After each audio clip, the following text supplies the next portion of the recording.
हे यशवंत मानेने आपल्याच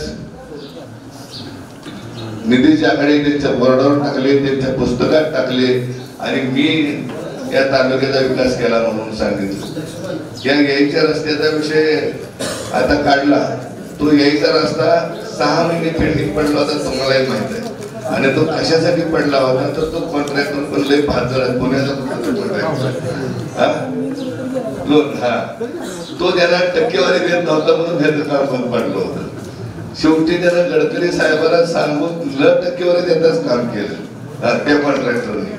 पण अशा प्रकारची मानसिकता या लोकांची झालेली आपण पाहतोय।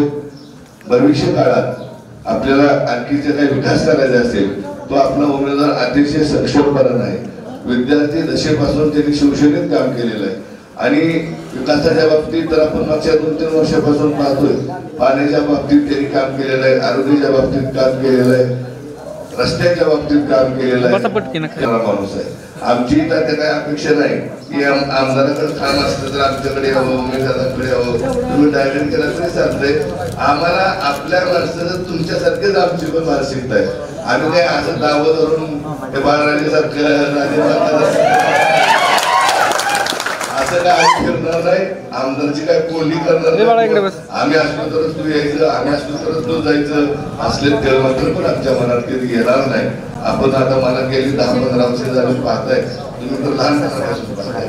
त्यामुळं आमदारांचं स्वातंत्र्य आमदारांना त्यांना योग्य वाटेल ते काम त्यांनी 100% करावं। लहान असेल मोठा असेल कोणत्याही पक्षाचा असेल, मी जिल्हा परिषद मध्ये असल्याही हा कोणत्या पक्षाचा त्याच्यामध्ये विचारलं ना, शिवसेनेचा कार्यकर्ता आला तरी काम केलं, काँग्रेसचा आला तरी केलं, भाजपचं तर काय केलंच केलं।